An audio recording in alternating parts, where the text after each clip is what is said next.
Well, Adam, it's nice to see you again. For the first time in more than 2 weeks. We're back together doing some videos, things like that. And the last time we really saw each other was San Antonio for the Alamo Bowl, which didn't go well for the Buffs. But there's been a lot of things going on, and we went over to the sink actually before we did this, and got some food there. And I had the perfect timing burger. It was pretty good, and for those that haven't been to the sink, you got to go there. It's iconic. But the perfect timing burger. We weren't sure who it's named after because I thought the menu is not clear. Yeah, I mean the name is, I think it's named after Shador, but the menu says named after one of the best recruits in CU history, which would be Juju Lewis, but it doesn't say any name. So I don't know who it was named after, but it was pretty good. Well, I had the Juju's Precision Pass Burger, which was on their menu earlier, and that was a whole lot of beef. So I didn't go there today, but it looked pretty good. And you said it was better, you think, than the Jiffy Burger, which is that's high praise because the Jiffy Burger is pretty good at the Dark Horse. Yeah, and I don't want anybody at the Dark Horse to be mad. I love that burger, and I've been there a few times, and it's pretty good. But I did think that was better, and so I mean. And you had the French onion soup, which was good. You grade that, yeah? Yeah, I'm trying to lose a few lbs after being on the road for it felt like a very long time. It was an amazing season to cover. Yeah. One that I think 2024 and 2016 are a couple that just stand out. Yeah. In not just the success, the people that we get a chance to be around. Going from players, coaches on the team, and kind of just your respect for them all the way down to the beat media that we have a chance to spend time with. So, trying to get back in shape here in the off season. Well, and you talk about some of the media. I mean, obviously under Coach Prime the last couple of years, there's been a lot more of the media that's traveled, and so we see a lot of those people more often than we even did in the past. Where there were some road trips that you and I might be the only ones out there, and there was a couple I was the only one out there, and so it's fun going through this journey with a lot of those people. And I mean, this season it's hard to. December with only one game was one of the busiest months I've ever had in my life, going to New York and San Antonio and all that stuff. I mean, but just a fun season. And, it's crazy to think it's over and that not only that season, but that era now is over. The other part of it that's crazy is that we're right back into it. Yeah. We're on campus. We're recording this on Monday and students are back. Yeah. Usually the season ends. You have this whole break of December. Not this year. Like you mentioned, it was crazy out in New York, Alamo Bowl, all that stuff. And now you're right back into it as the team reconvened for the spring semester. There's a lot of new bodies on campus. I think it was it 15 or 16 transfers introduced themselves and 11 high school guys. And I think there was a 12th, Adrian Branch Jr., that was on campus with the team before the break. So you've got the bulk. Is it Zane DeSouza, I think, might be the only guy in that high school class that's not going to be an early enrollee. Yeah. And he's playing hoops at Loveland right there. So you've really immersed this new group in there. And so it's kind of like, have we caught our breath? Well, we don't have a choice. We better get back to this, right? Yeah, well, and especially if you're them, right? I mean, they have the team meeting on Sunday, which was 2 weeks and 1 day after the bowl game, which is crazy. So, not a whole lot of break for them, and we're seeing some changes, not only the players, but a few staff things. I mean, Vincent Dancy and Phil Lodeholt have gone on to Mississippi State. There's a new strength and conditioning coach, Andrew Swayze, who was at Miami for a long time, FIU for a little bit. He's been at a high school in the Miami area the last couple of years, but Maurice Tim's still here, as an assistant role, so that's kind of interesting. But Coach Prime's shaking some things up on his staff. Well, I'd like to see Coach Mo here because I thought he did a good job with that group. There weren't times, I don't feel like this past season, where it was like, this is a strength and conditioning problem, but it is sometimes difficult in that role multiple years in a row, even when you're bringing new players in. You sometimes a new voice just to kind of shake things up. And I think Andrew Swayze's going to bring that based on his first speech to the team. With strength and conditioning coaches, it always comes down to the proof is in the pudding. Shannon Turley came in here, highly regarded, did not pan out.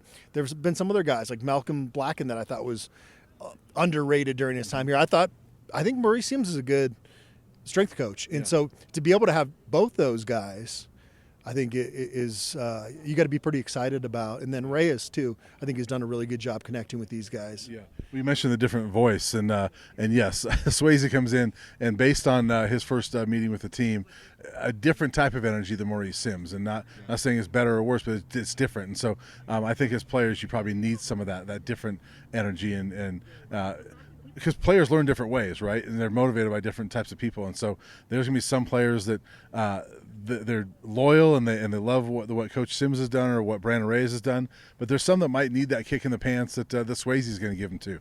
Yeah, and it is a staff effort too. And then they alluded to the fact they're going to bring in some more to that staff as well. So you're not scrambling, but you're trying to get your pieces together as quickly as you can, because you do want that full off season. And like you look at guys like Jay Gardenhire that are probably not going to play at Colorado in 2025, but you see them introduce themselves to the team, and you go, you're starting this process that is a long process that's going to get you to a positive goal. And so the quicker you can get all those pieces together, and I know Colorado fans want that O-line coach hired as well, but they've still been able to recruit pretty good offensive linemen despite not having a position coach there. Yeah. And speaking of those, I think one common thing we're seeing in some of the recent transfer commits is they're getting some guys that are now taking advantage of that JUCO rule, that guys that probably thought their career was over in December, and now all of a sudden there's a JUCO ruling where anybody that played that was going to exhaust eligibility that had spent time at a JUCO gets another year. Guys like Martavius French, he played in the bowl game on December 23rd with UTSA. Well, that's the day that ruling came out, and so he probably goes into that bowl game thinking this is my last game in college, and then comes out of it saying, I get another year, and now here he is at Colorado. So McGill, Zarion. Zarian McGill. He had the JUCO ruling, and I think Chrysler is one of those as well, Zy Chrysler. So there's several of those guys now that this staff is like, okay, this guy's got an extra year, let's go grab him. And so I think we're seeing that common thread right now. Yeah, news always exciting, but Preston Hodge too. Yes, which is sometimes you kind of look at the recruiting list and you forget, oh, that's a guy we didn't expect to be back. Right. That we thought he'd be off to the NFL. And that is one of the good positives of this NIL era, is that Azarian McGill, who has played a lot of football, he's taken a lot of miles on that body. He'd probably take his chance at the NFL, and he graded out really well at Louisiana Tech. Yeah. Had a lot of success at Louisiana Monroe before that, went through the JUCO ranks, been on quite the journey. And I think in the past it would be hard to muster up that willingness to want to go through another college season when you're not going to get paid. Yeah. Well, now you are. And so you see that be one of we got to point out the positives of the NIL, because there's a lot of headaches that come along with this era as well. I think that, it's a good ruling, because those junior college kids don't have the resources until they get out of there usually. Yeah. There's a couple junior colleges that have a little bit more financial freedom in that sense, but generally you talk to those guys and it's a humbling process, and it's like then they get to their 4-year college and blink a couple times and then you're done. Now at least you get that extra year, and so I think that's a good ruling. And Preston Hodge, I think, is you start looking at that secondary feeling even a little bit more optimistic than you did a couple weeks ago. Well, I think now when you look at it and say, Preston Hodge, DJ McKinney, Colton Hood, okay, you feel good about that. And Philip Houston is the only other one on this team, I believe, that can take advantage of that rule. And he has not announced what he's doing. I would expect that he would come back. But another one we know is coming back, Tyler Brown, was a senior, but he needed that hardship waiver. And it looks like I don't know if he's got it yet, but he's on the well-off videos. He's back, and another one, Torian Carter, is one that he's going to get a hardship waiver, because he's been through a lot in his career. Tyler and Torian were not JUCO guys, but they've had some injuries, things like that allow them to come back. So there's some of these guys that, again, does a Tyler Brown want to go through it again, for a 6th, 7th season? But because of NIL, I can make some money and also come back and help this offensive line. So there are some positive things. And Torian Carter was a guy that was gaining quite a bit of buzz when he got hurt. Yeah. He was a guy that was expected to have a pretty big role on this team. So you bring in a Jaheim Otis, and you get a guy like Amari McNeil back, and you start to look at some of these groups are coming together. There's still some pieces that need to get figured out, but I think you've got quarterback figured out as long as Ryan Staub wants to be here and compete, and I think that should be a fun 3-person race battle to watch this offseason. Running back maybe would be one position you'd want to add a guy, but you're starting to kind of fill up that scholarship list. It felt quicker this year, maybe because we didn't have a bowl game to cover, and it wasn't, or we had a bowl game to cover as opposed to last year when we didn't. So, I think Signing day happened in a blink, didn't it?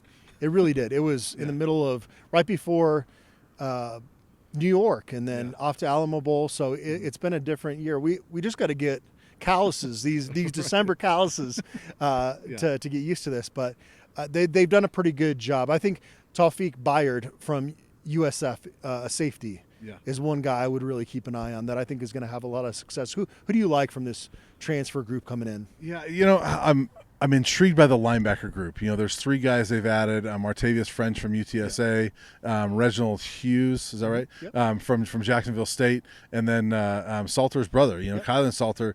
Coming over from TCU. Yeah. So they got 3 guys who are adding some veteran guys to that linebacker group, and French and Hodge, Hughes. Sorry, all these H names. Those 2 guys were very productive at their previous stops, and now it's a bump, up to the Power 4 level. But both those guys were very productive. I'm excited about that group because I think there's potential there, and I think you also got Jalen Wester coming back. And so I think that group you look at and say, all right, maybe that's coming together a little bit, and you're going to miss in the Kai Hill Green, Levante Bentley, the production you had there. But I think there's some opportunity here for some pretty good players at that linebacker spot. Yeah, and we were questioning that linebacker position a year ago. So it worked. I ended up working out pretty well. They definitely missed Nikai Hill Green watching that Alamo Bowl again. That was so evident and kind of hard to watch, frankly. So sometimes you throw out names like we're learning Reginald Hughes and these guys and where they came from and their stories, and I'll get it at some point. Oh well, yeah. No, by the time you hit spring ball, you've got it known back like the back of your hand, and then it becomes more comfortable with those guys, and then you see them making plays, and that's when it comes together. But Joseph Williams is another one that I'm really anxious to watch coming over from Tulsa. He's kind of like a Will Shepherd type receiver. And he's got a lot of years of eligibility left, and I think is going to be a big addition to that receiver room. So they've added a lot. It's hard to look at a Colorado roster without Shedeur Sanders and Travis Hunter on there, right? Yeah. But as a program, it's about everybody lifting up this boat, as opposed to like having so much of the focus on those guys, and they deserved it, and that's the way it should have been the last 2 years here in Boulder. But now I think you kind of look at more of a well-balanced offense, and you if you have Robert Livingston back again, you've got a tribe mentality as he creates with that group, and I think you see personnel-wise defensively that this has got a chance to be a pretty good group. Yeah. Well, you speak of receivers, but it's crazy to think you lose Travis Hunter, Jimmy Horn, LeJontay Wester, Will Shepherd. But I'm still excited about the receiver group because of Joseph Williams, because of Omarion Miller, Draylon Miller. Yeah. There's guys there that you're like, Cam Michael. So, there's guys there you're still thinking like, ooh, that's still going to be a fun group. And with a Caden Salter and, everybody's excited about Juju Lewis as well. Whoever wins that competition is going to have some guys to throw to. And so offensive line's going to be interesting to see that one come together.